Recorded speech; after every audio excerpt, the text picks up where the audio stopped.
Miss McCleavy, and she will be answering some questions about her teaching experience today. Hey, Miss McCleavy. Hey, guys. Okay, Miss McCleavy, your first question is, how long have you been teaching? About 22 years. Oh my goodness. I know. That's crazy. Oh, wow. Your second question is, what made you decide to go into teaching?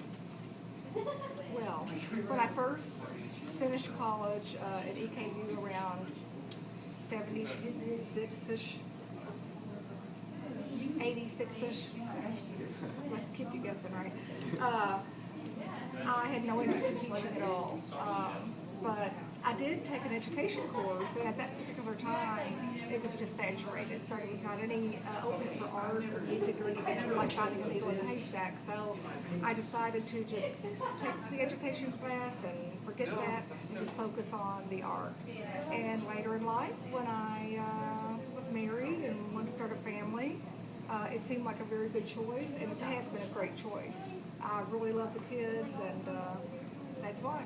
Oh, wow. It's a good fit. Great answer, great answer. Number 3, what's your favorite thing about teaching? Relationships. Seriously, relationships.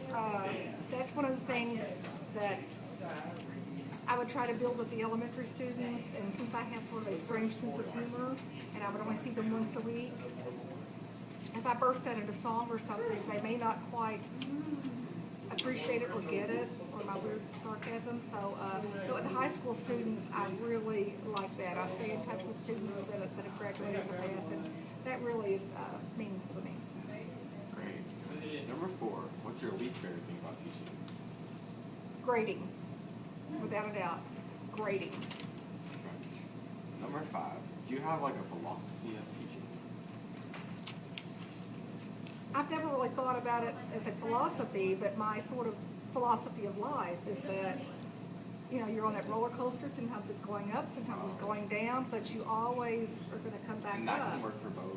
Yeah, it really does. And in all seriousness, I think it's a good approach, flexibility, Great. and kind of rolling with the flow, rolling with the tide, rolling with the wave, especially the green wave. Yeah. Oh, girl, no, you did. Oh, yeah, I did. Okay, number 6. What special skills do you need to have to become a teacher? Well, of course, you have to go to school and get your degree, obviously. Take the education courses, which sometimes you wonder exactly where they find the value in those particular courses, when really good hands-on and classroom management and those things would have been probably more helpful to me. It's one of the areas I struggle with occasionally because of my flexibility and my love and relationship with the students. But what was the question? Do you have to have any special skills? Special skills. Well, yeah, and obviously art skills. That doesn't hurt, okay? Yeah. Number 7. What have you learned in all your years of teaching?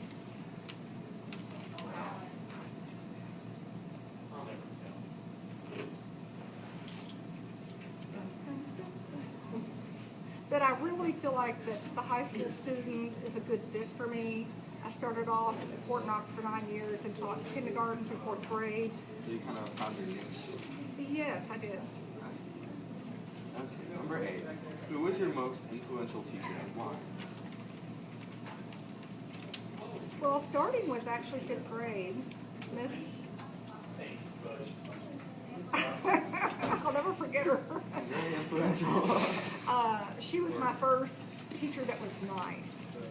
I had sort of a rough start with school early on, just family tragedies and things of that nature, too sad to go into. But I didn't really like school, moved around a whole lot in my 3rd grade year, rheumatic fever, just a variety of things. So 5th grade was wonderful. I really learned that somebody could be kind and caring, and that was a big moment. So Miss Chipez was just my first memory of a great teacher. Number 9. What's the biggest challenge you face as a teacher? Really, separating the discipline with the fact that I adore my students. For example, this week in my AP art class, we decided to do a tutorial on 1-point perspective interior, and I'm so glad you asked the question because you just happened to say, Miss McCleavy, I really don't want to do this. I really don't like doing this, but I felt it's important, and so I had to stand my ground. And I stood my ground, and everyone I think is convinced that yes, this was a good call, and yes, it was worth sort of general frustration. So standing my ground. So, last question. What are your plans for the future? Well, I always think that I'm going to start this painting or I'm going to start this project. And what I find is that although I used to do art fairs and all of that before I had children, and even when I had children, when I took him to shape, he was 5 months old, carrying him around a little carrier to the art fairs, and just finding out that as the children got older, it was more difficult to manage all of that. So it's hard to manage it all. So my plans for the future? Okay, really just to get back to the creative outlet. But I kind of experience with you all on an everyday basis. So that sort of feeds that. Oh, and dance. Gotta dance.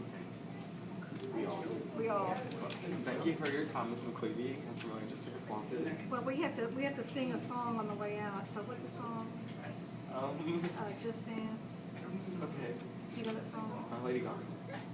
I don't know, but sing it. I'll sing it. Just dance, gonna be okay. Got to just dance.